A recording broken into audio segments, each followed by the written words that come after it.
What if I told you that everything you think you know about Middle Eastern conflicts is just a carefully crafted illusion designed to hide the real puppet masters pulling the strings? Listen carefully, because what I'm about to reveal will change how you see global politics forever. We're living through the most sophisticated geopolitical chess game in human history, and most people don't even realize they're watching it unfold. The mainstream narrative wants you to believe this is just another regional dispute, but the truth runs so much deeper than anyone dares to admit. Think about it for a second. Why would three nations with such different cultures, economies, and geographic positions be locked in this eternal dance of tension? The answer isn't what they're telling you on the evening news. This isn't about religious differences or territorial disputes. This is about control, power, and resources on a scale that would make your head spin. The first layer of deception is making you believe this conflict is recent. But if you dig deeper, if you really look at the patterns, you'll see this has been orchestrated for decades. Every move, every alliance, every so-called surprise attack has been calculated years in advance. The puppet masters know that chaos creates opportunity, and opportunity creates wealth and control. Here's where it gets really interesting. While everyone's focused on the obvious players, there are shadow networks operating behind the scenes. Think tanks, private military contractors, and financial institutions that profit massively from instability. They don't want peace because peace doesn't pay the bills. War, tension, and fear keep the money flowing and the power concentrated. The energy sector is the perfect example of this manipulation. Every time tensions escalate, oil prices fluctuate exactly how certain groups need them to. It's not coincidence, it's coordination. The same financial interests that benefit from high energy prices are often the same ones funding the very conflicts that create those price spikes. But here's the part that will really blow your mind. The technology sector is equally invested in this chaos.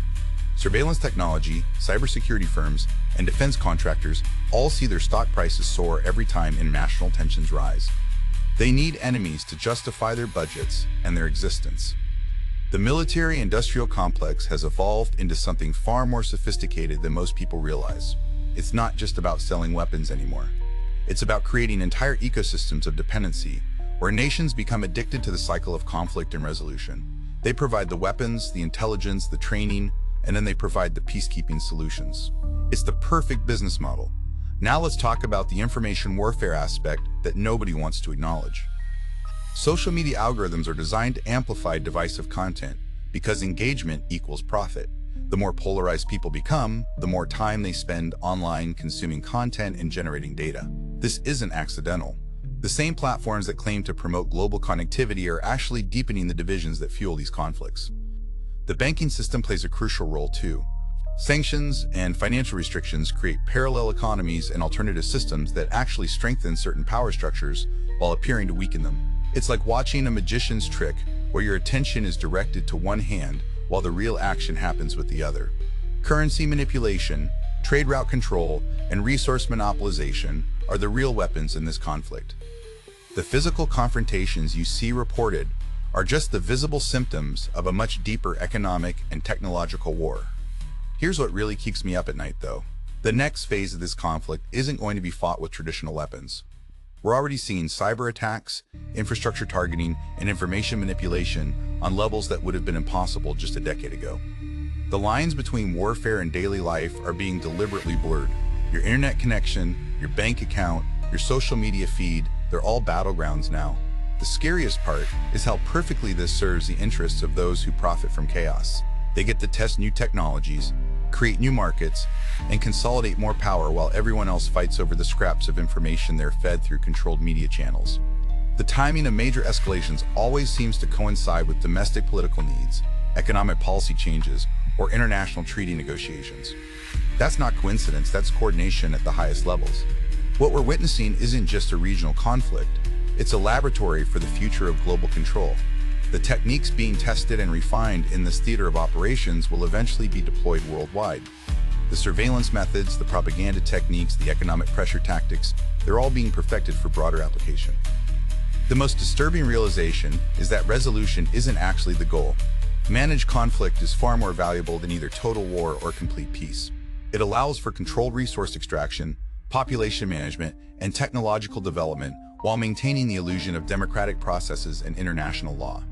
This is why peace talks always seem to stall at crucial moments, and why ceasefires are broken just when progress seems possible.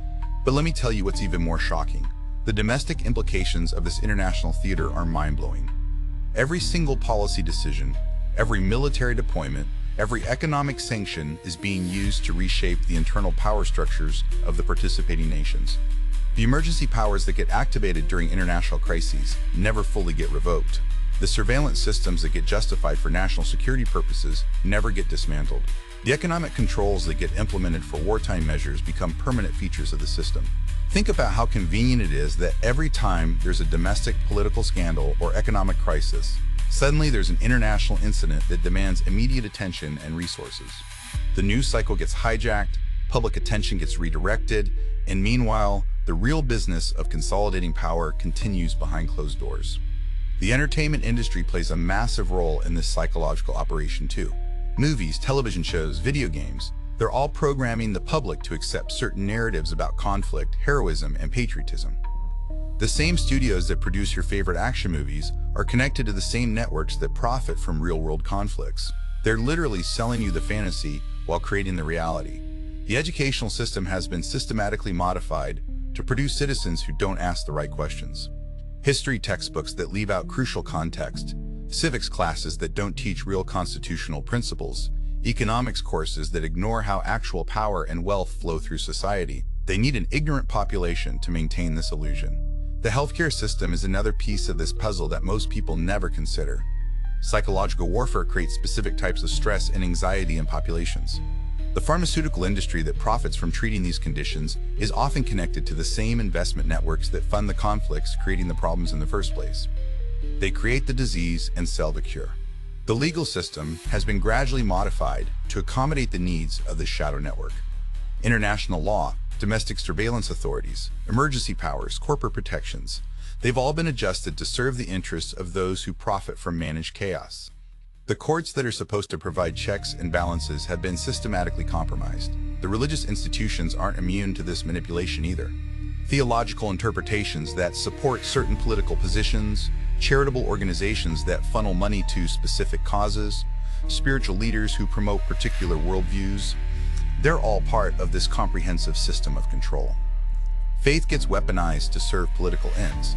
The environmental movement has been co-opted as another tool of control. Climate policies that happen to benefit certain industries, conservation efforts that restrict access to specific resources, green technologies that create new dependencies and markets. Even genuine environmental concerns get manipulated to serve broader agendas. The immigration and refugee systems create humanitarian crises that serve multiple purposes.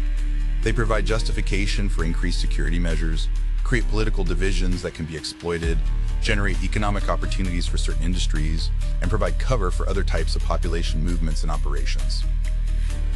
The sports and entertainment events that capture public attention are often timed to coincide with important political or economic moves. While everyone's watching the big game or the award show, crucial legislation gets passed, major policy decisions get made, or significant financial transactions get completed. It's the perfect cover for activities that require public distraction. The food supply chain has been weaponized as well. Agricultural policies, trade agreements, and distribution networks all serve strategic purposes beyond just feeding people. Food security becomes a tool of political control, and dietary habits become methods of population management. The transportation infrastructure isn't just about moving people and goods efficiently. It's about controlling movement, monitoring populations, and maintaining strategic advantages. Every highway, airport, port, and rail system serves multiple purposes in this broader system of control. The communication networks that we depend on for information and connection are the ultimate tools of this psychological operation. They can amplify or suppress any message, track any individual, predict any behavior, and influence any decision. Your phone isn't just a device, it's a monitoring and manipulation tool. Here's the most terrifying part of all this. The artificial intelligence systems being developed right now are being trained on decades of data from these psychological operations. They're learning how to manipulate human behavior more effectively than any human ever could. The future of control isn't going to require human puppet masters, because the machines will be able to pull the strings automatically. What do you think is the most shocking revelation from this analysis, and have you noticed any of these patterns playing out in other global conflicts?